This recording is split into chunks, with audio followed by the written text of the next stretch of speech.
ఇది దీనివటము విచక్షణ అంటే కామన్ సెన్స్ అన్నమాట. కాబట్టి అంబేద్కర్ ఏం అనుసరించాడు? ఎందుకు హిందూ అనేటువంటి మతం నుంచి బౌద్ధములకు వెళ్ళిపోయాడు? బౌద్ధములు హిందువే కదా, అందరికి ఎందుకు వెళ్ళిపోయాడు? పోతే ఒక్కడే పోవాలి కదా, అందరినీ ఎందుకు తీసుకుపోయాడు?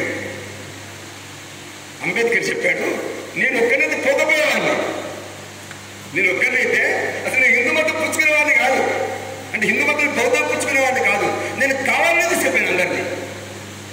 ఎందుకు తీసుకుపోయినా? నేను ఎందుకు బౌద్ధంలోకి తీసుకుపోయాను అందరినీ అంటే హిందూ సమాజంలో ఉండేటువంటి పెద్దలు, అప్పుడు ఆర్ఎస్ఎస్ లేదు, బలంగా విశ్వ హిందూ పరిషత్ లేదు, ఎస్సీ పరిరక్షణ సమితి లేదు, హిందూ అని చెప్పుకోవడం లేడు. కాబట్టి హిందూ సమాజంలో అందరినీ ఓన్ చేసుకుని అందరూ ఒకటేనే భావన కలిగినటువంటి వ్యవస్థ లేదు. పోవద్దండి, మీరు అందరు ఇక్కడే ఉండండి అని గట్టిగా చెప్పి వాదించేటువంటి హిందూ సామాజిక ప్రతినిధులు లేరు. ఏమైనా అర్థమవుతున్నా లేదా మీకు? అంటే ఈయన బౌద్ధాంలోకి మారుతున్న సమయం ఎవరు లేదు వాళ్ళ సమాజంలో. బలహీనంగా ఉంది సమాజం, హిందూ సమాజం అంతా కకావికలైపోయింది. ఎవరికి వాళ్ళు రక్షించుకుంటారు? ముస్లింలు ఏమంటారో, ఆంగ్లేయులు ఏమంటారో, మా బతికెట్టడో, మా పరిస్థితులు ఎట్టడో అని ఆ విధంగా ఎవరికి వాళ్ళు గుడి కట్టుకొని ఆ విధంగా సంకుచితంగా జీవిస్తున్నారు. అంబేద్కర్ ఏమో వృద్ధుడైపోయాడు, ఇంకా వారం 10 రోజులు, లేక 2 నెలల్లో 3 నెలల్లో 4 సంవత్సరాలు చచ్చిపోతాడు. అన్ని రకాల రోగాలు వచ్చినాయి అంబేద్కర్కి. ఆయన ఏమంటాడంటే, ఒకవేళ నేను ఈ 5 లక్షల మంది ఎస్సీలను బౌద్ధంలోకి మార్చకపోతే, ఈ 5 లక్షల మంది ఎస్సీలను నేను బౌద్ధంలోకి మార్చకపోతే, నేను చచ్చిపోయిన తర్వాత ఈ 5 లక్షల మందిని కొంతమంది ముస్లింలు, కొంతమంది క్రైస్తవులు, కొంతమంది కమ్యూనిస్టులు నంజుకొని తింటారు, అన్నంలో నంజు పెట్టుకొని తింటారు.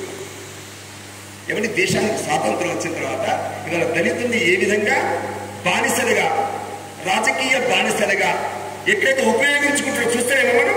అంటే స్వాతంత్రం వచ్చిన తర్వాత ఉపయోగించుకుంటే, స్వాతంత్రం రాని సమయంలో ఈ 5 లక్షల మంది ఎట్లా నంచుకుంటుంటారు సమాజం అంతా. ఇది ఆలోచించారు. అందుకే 1956 దేశానికి స్వాతంత్రం వచ్చిన తర్వాత నేను వీళ్ళందరినీ బౌద్ధంలో ఎందుకు చేరుస్తున్నా అంటే హిందూ ధర్మంలో భాగమైనటువంటి బౌద్ధంలో సురక్షితంగా ఉంచుతున్న విదేశీ భావజాలాలు, విదేశీ యొక్క హింసాత్మక ఉగ్రవాద ఉన్మాద కార్యకలాపాలు నా యొక్క దళితులకు అంటకూడదు అనేటువంటి సంకల్పంతో భవిష్యత్తులో. ఇప్పుడు చెప్పండి, డాక్టర్ బిఆర్ అంబేద్కర్ దూరదృష్టి కలిగిన వాడా కాదా? చనిపోయాడు. 5 లక్షల బుద్ధులు దేశ వ్యతిరేకులు అయిపోయినా అందరూ కానీ ఎవరో కొద్దిమంది నలుగురు మాట్లాడిన తర్వాత దేశమంతా ఏం కాదు. ఎవరైతే నాయకులు మాట్లాడుతున్నారు చూడండి, ఆ నాయకులు ఎవరైతే హిందువులకు వ్యతిరేకంగా, దేవులకు వ్యతిరేకంగా, అన్నిటికీ వ్యతిరేకంగా మాట్లాడతారు వేదికలెక్కి చూస్తుంటే కదా. వాళ్ళ ఇళ్ళను పూజలు చేయరా, బోనాలు ఎత్తారా, బతుకమ్మలు ఆడారా, బొట్లు పెట్టారా, కొబ్బరికాయలు పెట్టారా? 9 సంవత్సరాలు తిట్టకుండా ఇప్పుడు బొట్టు పెట్టుకుని తిరుగుతున్నాడు ఒక ఆయన.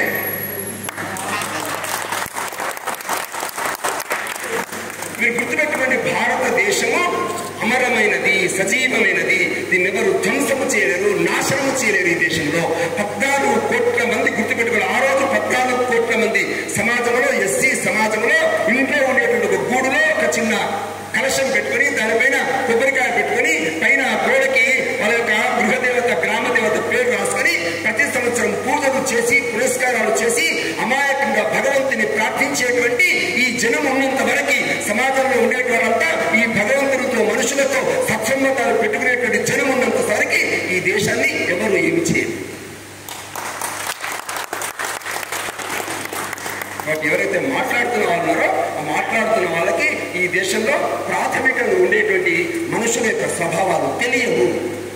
ఇది అంబేద్కర్కి తెలుసు.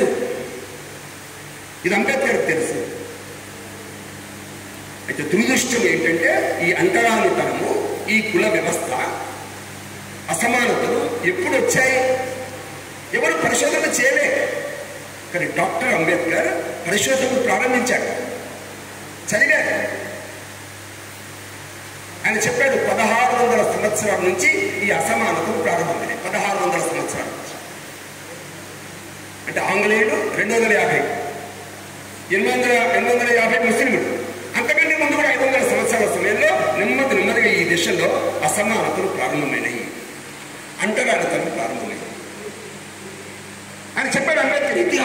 లేదు, వేదములో లేదు. ఇంత స్పష్టంగా చెప్పారు. ఈ మధ్యలో వచ్చినటువంటి ఈ అసమానతను తొలగినంత వరకు హిందూ సమాజానికి భవిష్యత్తు లేదు.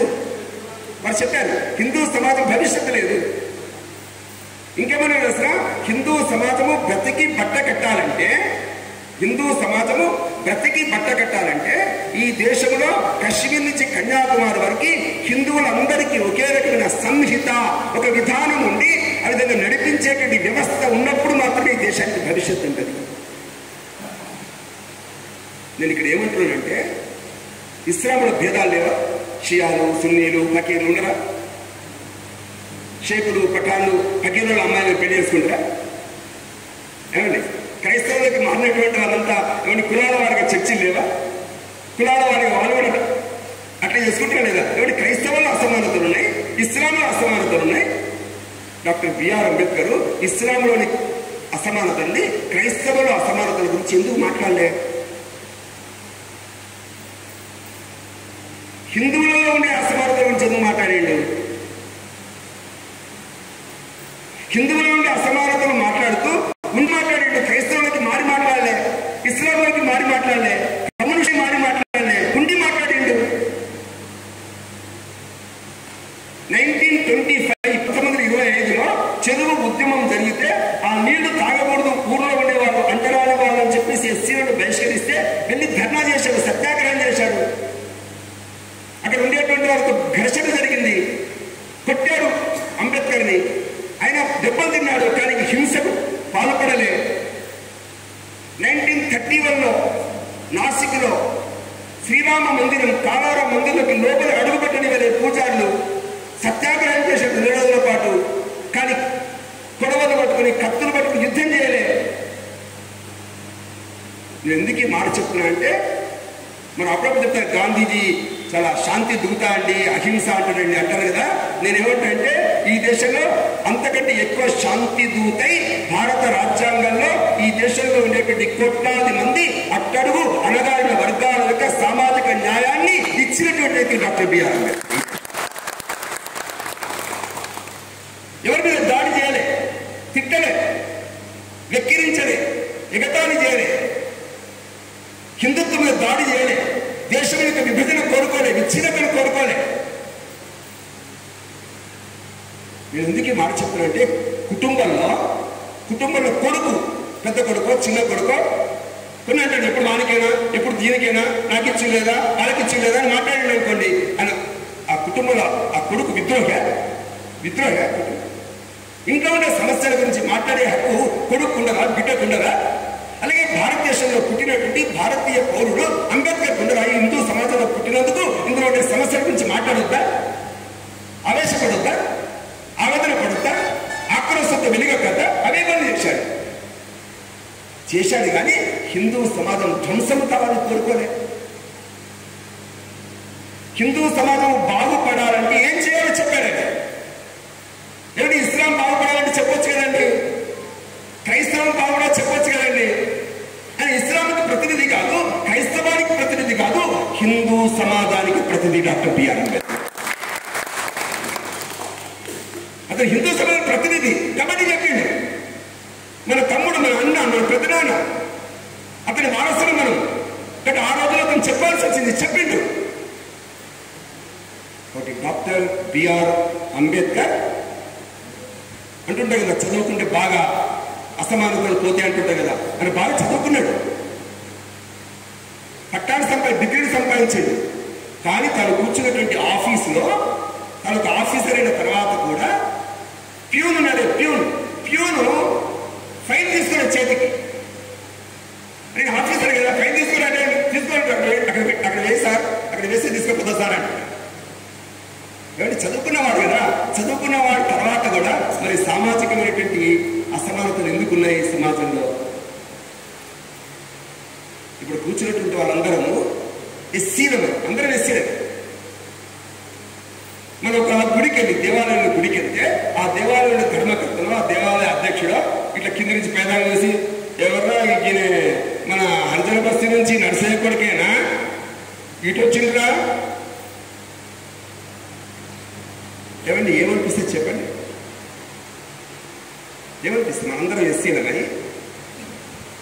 మనం గుడికి వెళ్తే ఆ గుళ్ళో ఉండేటువంటి ధర్మకర్తనో గుళ్ళో ఉండే పూజారో కింద నుంచి పైదాకా చూసి వెక్కిరిస్తుంటే ఎగతాళి చేస్తుంటే స్వాభిమానం దెబ్బతింటదా తినదా? అంటే నీకు ఒక్కడికే స్వాభిమానం ఉంటుందా? నీ కులానికి స్వాభిమానం ఉంటుంది, నా కులానికి స్వాభిమానం ఉంటుందా? అర్థం చేసుకోండి సమాజం. అంటే వాళ్ళ స్వాభిమానం కలిగినటువంటి ఒక జాతి, స్వాభిమానం కలిగినటువంటి ఒక వర్గం సమాజంలో ఎదురు తిరిగి మాకు అన్యాయం జరుగుతుంది, మమ్మల్ని గుడికి రానివ్వట్లేదు, మమ్మల్ని శ్మశానాలకు రానివ్వట్లేదు, మాకు మంచినీళ్ళు ఇవ్వట్లేదు, మమ్మల్ని పక్కన కూర్చోబెట్టుకోవట్లేదు, మాకు భాగస్వామ్యం ఇవ్వట్లేదు అని అడిగితే తప్ప? తప్ప. దేశంలో మనము తప్పు చేస్తున్నాం. మనం ఏమంటారు అంటే అంకాంతరం లేదండి, అంత మారిపోతున్నదండి, దేశంలో అంత మార్పు వచ్చిందండి. మారిపోతున్న దేశంలో మార్పు రాకుండా ఉన్నటువంటి శాతం ఉందా లేదా? అంటే ఎంత శాతం మారింది, ఎంత శాతం మారలేదు? ఇప్పుడు అందరు గుడికి పోతున్నారు, ఎవరు అందరూ పోతారు గుడికి. శ్రీశైలం గుడికి అందరు వెళ్తారు, తిరుపతి గుడికి అందరు వెళ్తారు, అందరు గుడికి వెళ్తారు. ఈ కొడగూరు పక్కన ఈ గ్రామాల గుడికి ఎందుకు రానియారు?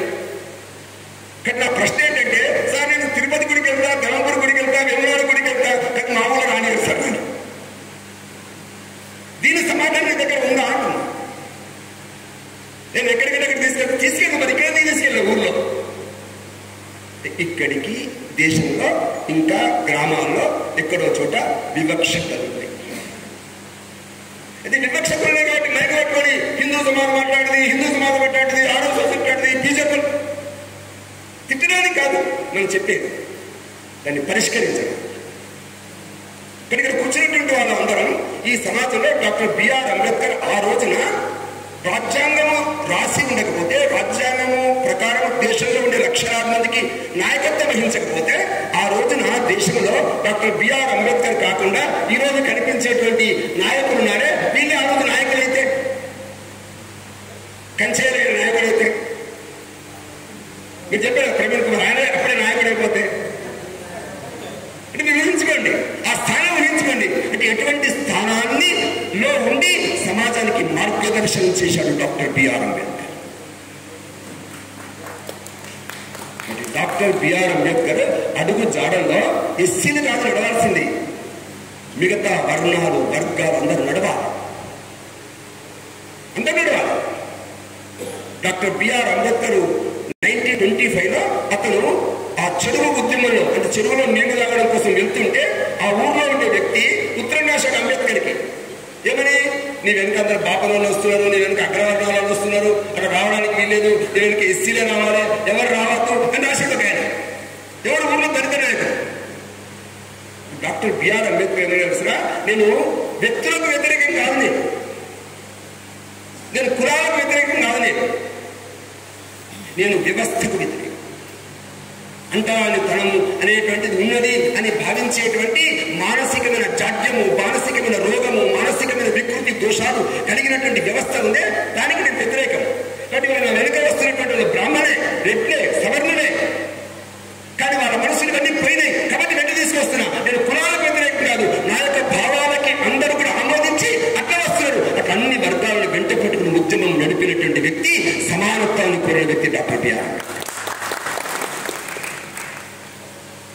అందుకే డాక్టర్ బిఆర్ అంబేద్కర్ని మనదైనటువంటి కోణంలో మనం ఆలోచించాలి. ఇందాక చెప్పారు, డాక్టర్ బిఆర్ అంబేద్కర్ బొమ్మలు చూపించుకొని మాట్లాడుతున్నారు, సమాజాన్ని విచ్ఛిన్నం చేస్తున్నారు. ఎందుకు చేస్తున్నారు? నువ్వు వాళ్ళ బొమ్మ పెట్టుకుని నువ్వు కలిసి ఉండాలని చెప్తలేవు, వాడు విచ్ఛిన్నం చేస్తున్నాడు. నువ్వు చెప్పాలి, మీరు నోట బొమ్మ పెట్టుకుని గ్రామ గ్రామాలు తిరగాలి కదా, గాంధీ పేరు చెప్పుకుని ఓట్లు అడగలేదా? అడిగారు కదా. అట్లాగే అంబేద్కర్ బొమ్మ పెట్టుకుని సమాజాన్ని చీలుస్తారు. వాళ్ళు చీల్చే వాళ్ళ సంఖ్య ఎక్కువ, సంఘాలు ఎక్కువ, నాయకులు ఎక్కువ. మరి కలిపి ఉంచే నాయకులు ఏరి? కాబట్టి వాళ్ళ ఎస్సీ రిజర్వేషన్ పరిరక్షణ సమితి మన తెలంగాణలో ఈ పాత్రని పోషిస్తుంది. కాబట్టి నాయకత్వం ఎక్కడి నుంచి రావాలి? నాయకత్వం ఎస్సీ సామాజిక వర్గంలో నుంచి నాయకత్వం రావాలి. గందరగోళ పడద్దు, చదవాలి, అధ్యయనం చేయాలి, చర్చించాలి. మీకు మెసేజ్లు పంపిస్తే లేకపోతే ఏదో పుస్తకాలు రాస్తే అందులో ఉండే చదివి ఆ మెసేజ్ చూసి భ్రమకు లోను కావద్దు, ఆందోళనకు గురి కావద్దు.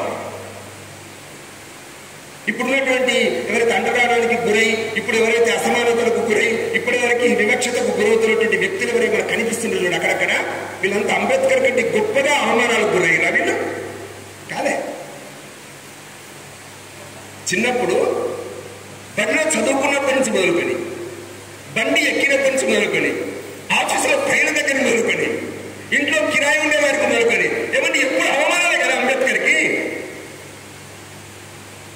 అంటే ఇన్ని అవమానాల మధ్య లేచి అతను భారతదేశంలో 130 కోట్ల మంది ప్రజలు రాబోయేటువంటి జనాభా పెరిగిన అందరి కొరకు ఆమోదయోగ్యమైనటువంటి భారత రాజ్యాంగ మౌలిక విలువల్లో స్వేచ్ఛ, సమానత్వం, అందరం కలిసి ఉండాలి బాబు అని సోదర భావాన్ని పెంపొందించిన విలువలు కలిగిన వ్యక్తి డాక్టర్ బిఆర్ అంబేద్కర్.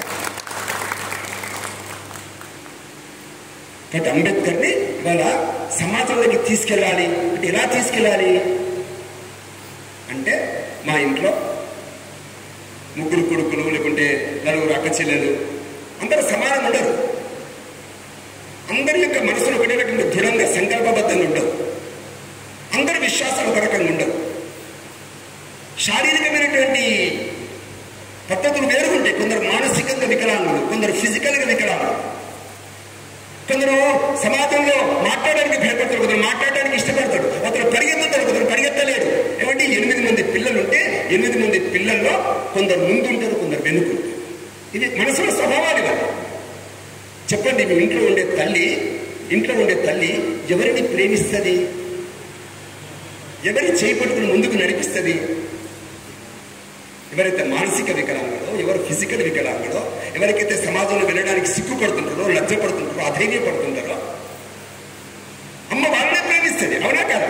ఎవరైతే చిన్నవాళ్ళో, ఎవరైతే ఎదుగుతలేరో, ఇంకా సామాజికమైన విషయాలు తెలియదో వాళ్ళనే ప్రేమిస్తుంది. ఇప్పుడు చెప్పండి, దేశంలో మనము ప్రేమించాలా వద్దా? వాళ్ళ సమాజంలో వాళ్ళని దగ్గర తీసుకురావాలా వద్దా? వాళ్ళ చేయి పట్టుకుని తీసుకుపోవాలా వద్దా? ఇది మన బాధ్యత కాదా? సమాజంలో నువ్వు ఎస్సీని, నేను దీని, నువ్వు ఎస్సీని, నేను బ్రాహ్మణ్ని, నువ్వు ఎస్సీని, నేను బీసీని. ఎవరు ఇవన్నీ? ఎవరు చెప్పారు? నువ్వు పెట్టుకున్నావు ఇవన్నీ కూడా. మరి మన సోదరుడు కదా. మీకు తెలిసిన డాక్టర్ బిఆర్ అంబేద్కర్ ఒక మాట చెప్పాడు. ఏమన్నాడు తెలిసిన?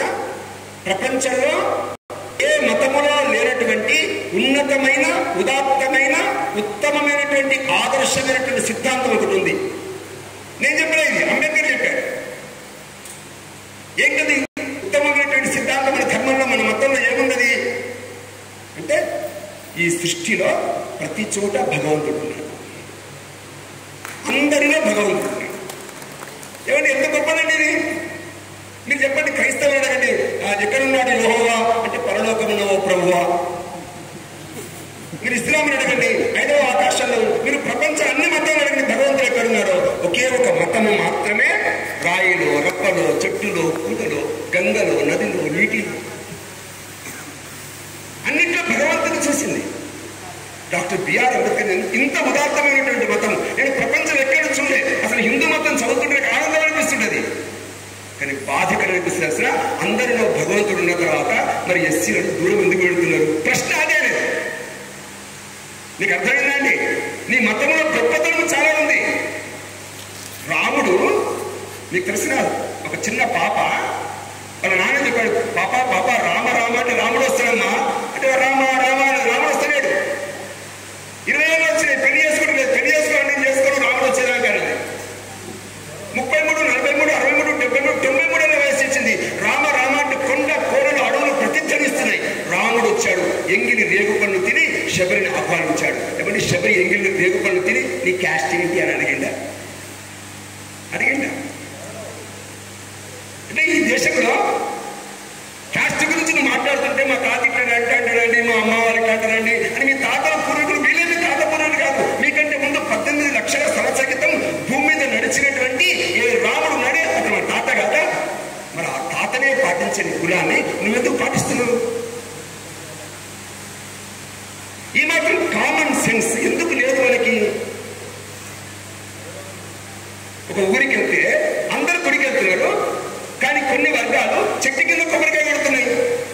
అందరూ కొబ్బరి కింద కొబ్బరికాయ కొడుతున్నారు, ఇక్కడ కొబ్బరికాయ కొడుతున్నారు. నేను అడిగాను, అందరూ కొబ్బరి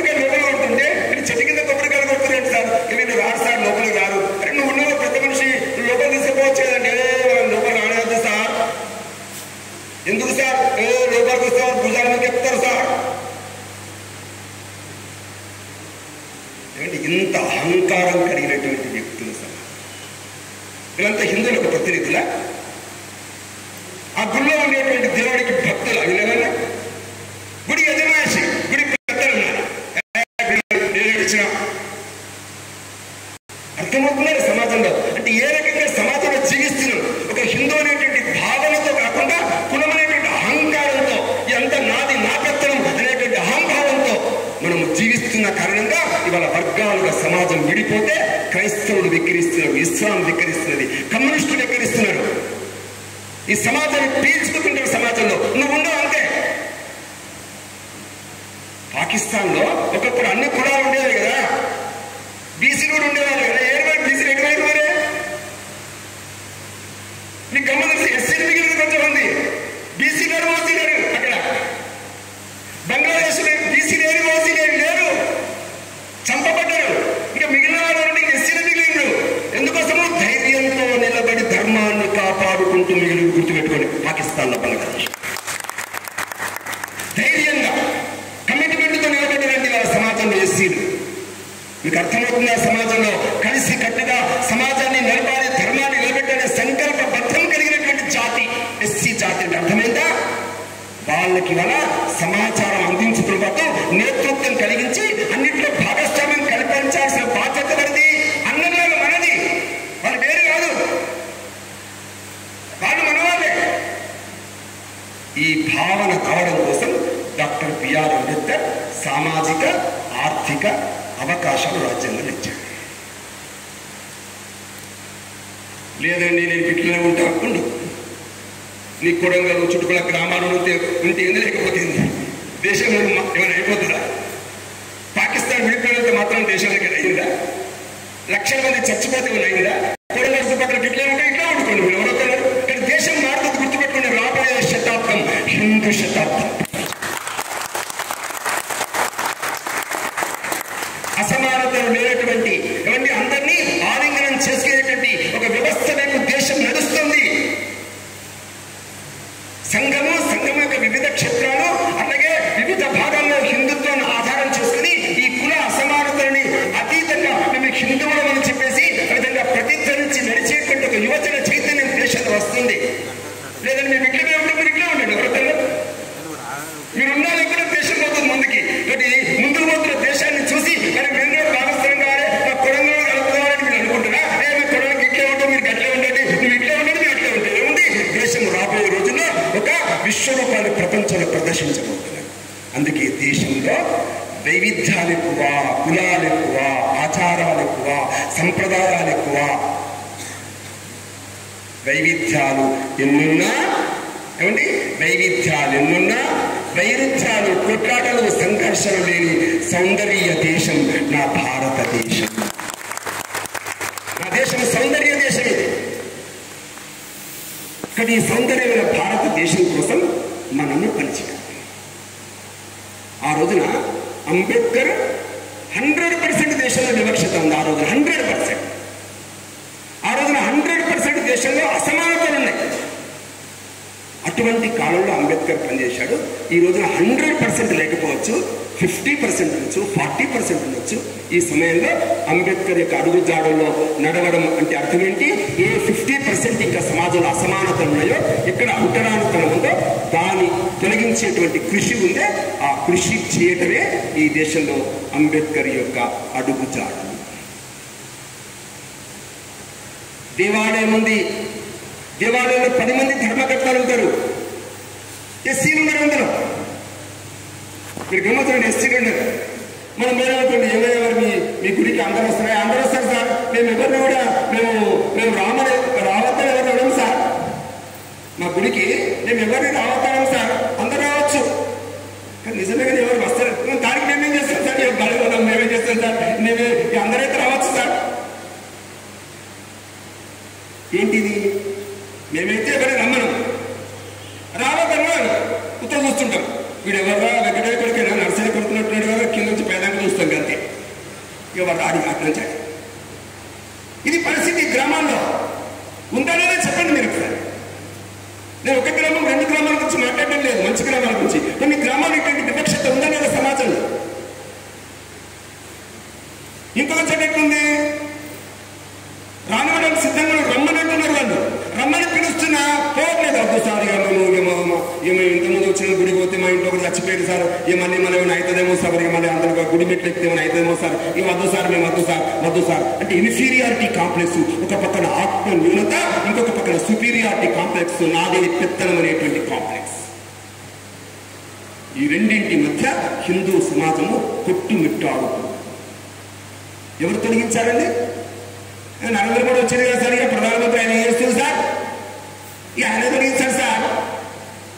నరేంద్ర మోడీ తొలగిస్తాడు, మన తెలంగాణకు ముఖ్యమంత్రి మళ్ళీ ఇంకొక యోగి వస్తే ఆయన తొలగిస్తాడు. నేను మాత్రం ఇట్లా కింద నుంచి పైన చూస్తాను, నువ్వు అక్కడే నేను ఇక్కడనే. నేను వ్యక్తిగతంగా నేనేం చేయాలి? ఒక వ్యక్తిగతంగా ఒక హిందువుగా సమాజంలో పరివర్తన తేవడం కోసం ఎటువంటి ప్రయత్నాలు చేయాలి సమాజంలో? కాబట్టి ఈ రోజున డాక్టర్ బిఆర్ అంబేద్కర్ వర్ధంతి సభలో నేను సంకల్పం తీసుకున్నాను. ఏమిటా సంకల్పము అంటే, నేను నా మనసులో ఎటువంటి భేదభావము లేని పద్ధతిలో నేను హిందువుని, కులం తర్వాత నేను హిందువుని, ఇది మనసులో దృఢంగా పెట్టుకోండి ఫస్ట్.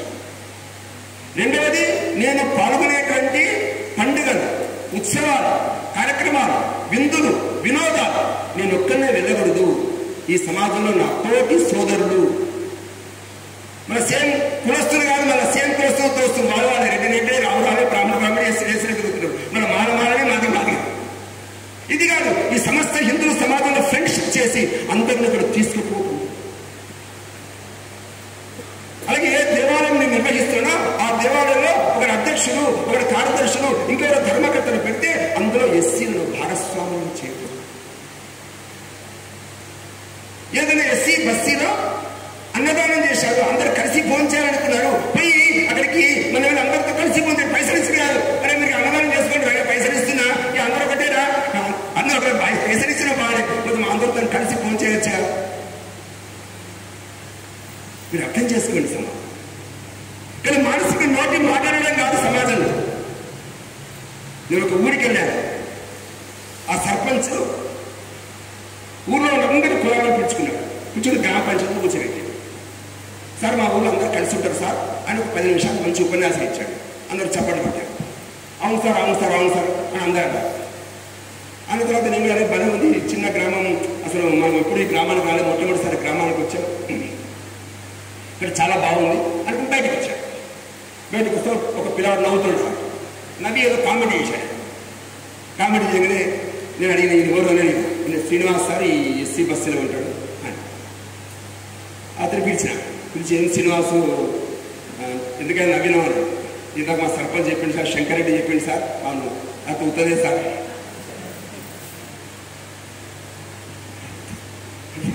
ఈ గడిసేపు ఉపన్యాసం వచ్చింది, మొత్తం కార్యక్రమం లేదు, చాలా వైభవంగా అనుకున్నావు, ఈ ఊరి పేరు కూడా నా పేపర్లో రాద్దాం అనుకున్నావు, టెక్లో రాసుకుందాం అనుకున్నావు, నువ్వు ఉత్తదే కొట్టేసి ఒకటేసారి అని.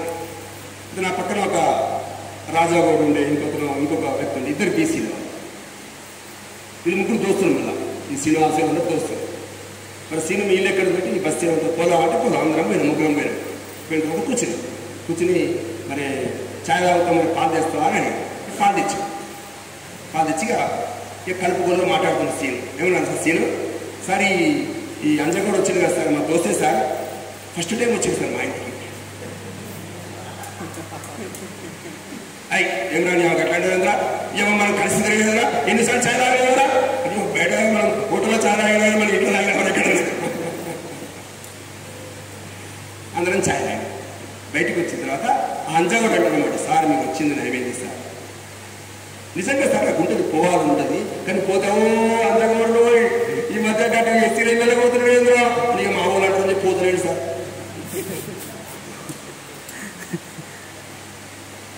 ఇట్లా ఎవరికి వాళ్ళు మడిగట్టుకొని సంకుచిత భావాలతో జీవిస్తే ఎవరు మార్పు చేస్తారు సమాజం. ఇక్కడ ఆ రోజున అంబేద్కర్ మీద రాళ్ళేశారు, దయానంద సరస్వతి మీద రాళ్ళేశారు. వివేకానందుడు గుర్తుపెట్టుకుని, వివేకానందుడు అమెరికాలో వెళ్తుంటే సెలూన్ సెంటర్లో చౌరశాల లోపల రానిదనే. ఎందుకోసము?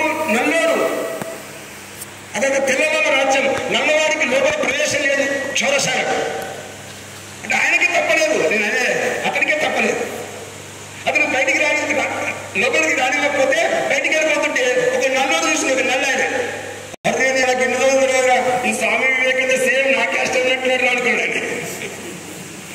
అందరి దగ్గర పోయి సార్ నమస్తే సెకండ్ ఇచ్చాడు వివేకానందకి. ఈరోజు వివేకానంద సెకండ్ ఇచ్చిన తర్వాత నమస్కారం వెళ్ళిపోయాడు. పక్కన స్వామి పక్కన ఆయన అడుగుతుంది, సార్ మీరు నిగ్రోలు కాదు కదా? కాదు. మరి ఆయన నిగ్రో అని చెప్పి సెకండ్ ఇస్తే నువ్వు కూడా నిగ్రో అంటే సెకండ్ ఇచ్చిన ఏందని అన్నాడు.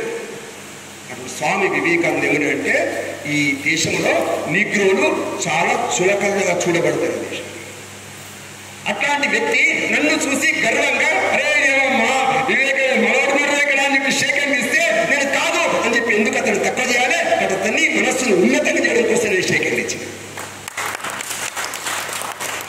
మీకు అర్థమవుతుంది ఆ సమాజం అంటే. ఆ రకంగా దేశంలో ప్రతి సంఘ సంస్కర్త బసవేశ్వరుడు, గురునానకు, నారాయణ గురు, సంత రవిదాసు, సంత సేవాలాలు, మీరు చూడండి ఒక చాంతాడు మొత్తము పంజాబ్ కశ్మీర్ నుంచి మొదలుకొని మొత్తము దక్షిణ భారతం కేరళ వరకు ఒక సుమారుగా 250 నుంచి ఒక 300-500 మంది అన్ని కులాల్లో దేశం కోసం అంటరానితల నిర్మూలన కోసం దెబ్బలు తిని రాళ్ళు తిని అర్థంగా ఇంటి నుంచి బహిష్కరించబడి కుటుంబం నుంచి దూరమై దేశం కోసం పనిచేసిన కారణంగా ఇవాళ మన కళ్ళ ముందున్నటువంటి భారతదేశం కనిపిస్తుంది.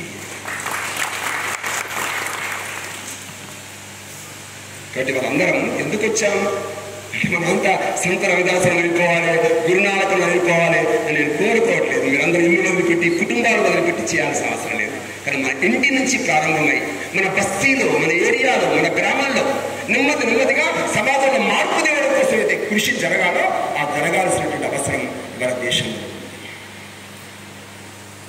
ఇవాళ దేశానికి స్వాతంత్రం వచ్చి 75 సంవత్సరాలు పుట్టవుతుంది దేశం.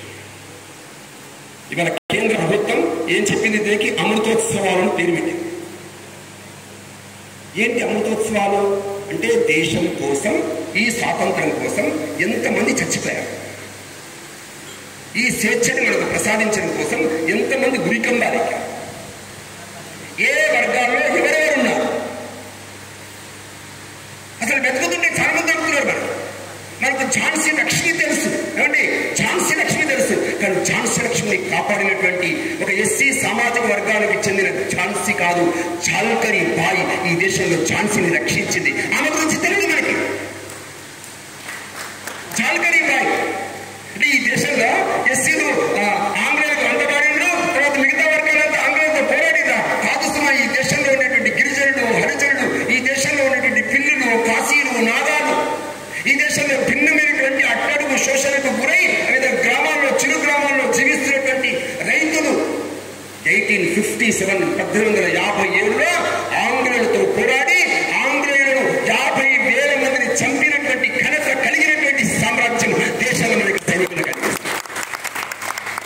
అన్ని వర్గాల్లో ఉన్నారు. ఎస్సీలో ఉన్నారు, ఎస్టీలో ఉన్నారు, కొండల్లో ఉన్నారు, కోణంలో ఉన్నారు. ఆశ్చర్యపోతాం అంతా. వాళ్ళ పేర్లు ఎందుకు బయటికి రావట్లేదు? దేశానికి స్వాతంత్రం వచ్చిన తర్వాత ఆ మొదటి 60-70 సంవత్సరాలు పరిపాలించినటువంటి కాంగ్రెస్ పాలనలో ఎవరి పేర్లు రాకుండా దాచి ఉంచారు. ఆంగ్లేయ చరిత్రను మొత్తం మసిపూసి మారడికాయ చేశారు దేశంలో. ఇటువంటి సమయంలో ఈ దేశంలో దేశం కోసం ప్రాణం ఇచ్చినటువంటి వ్యక్తులు ఏమంటే రాణా ప్రతాప్ వెనుక ఎవరు ఉండేవాళ్ళు? పిల్లులు ఉండేవాళ్ళు. శివాజీ వెనక ఎవరు ఉండేవాళ్ళు? మావోదీలు ఉండేవాళ్ళు. దేశంలో రాణి దుర్గావతి గోండ్వానా యొక్క సామ్రాజ్యాన్ని స్థాపించింది రాణా దుర్గావతి. ఒక పక్కన రాణా ప్రతాప్, ఒక పక్కన రాణి దుర్గావతి కొండల్లో జీవించారు. ఈ దేశంలో అన్ని వర్గాలు, అన్ని కులాలు, శోషణకు గురైనటువంటి కులాలు. మీరు ఆశ్చర్యపోతారండి. ఏంటి తెలిసిన 1857లో 50,000 మంది ఆంగ్లేయులు ఎలా చచ్చిపోయారో ఆశ్చర్యం. ప్రపంచ చరిత్రలో 50,000 మంది కేవలము 5-6 నెలల మాసం చచ్చిపోయారండి. చంపేశారంటే మన ఇంగ్లాండ్ పార్లమెంట్ లో చర్చ జరిగింది. అదే మన ప్రతి కదలిక, మనం ఎటు పోతున్నాం, మనం ఎటు దిగుతున్నాం, ఏ గ్రామానికి పోతున్నాం, గట్టెటు పోతున్నాం, ఈ సందులో పోతున్నాం, ఎట్లా తెలిసిందో వాళ్ళకి? ఎట్లా తెలిసే? ఈ దేశంలో బిల్లులు, ఈ దేశంలో గ్రామాల్లో ఉండేటువంటి గిరిజనులు, ఈ దేశంలో చిన్న చిన్న కుగ్రామాల్లో చిన్న చిన్న పనులు చేసుకునే రైతులు, అన్ని కులాల వాళ్ళు సమాచారం అందించారు. ఆంగ్లేయుడికి దిగుతారు, తర్వాత అడ్డుపోతారు. అందులో గూఢచారులుగా పనిచేశారు, యుద్ధ రంగంలో పనిచేశారు దేశంలో. 1857 ఆ యొక్క భయానకమైనటువంటి దృశ్యాన్ని ప్రపంచంలో ఇంగ్లాండ్ ఎప్పుడు ఎదుర్కోలే. కానీ తర్వాత ఏం చేశారు? ఆ విప్లవాన్ని అణిచేశారు. ఆ విప్లవాన్ని ఎలా అణిచేశారు?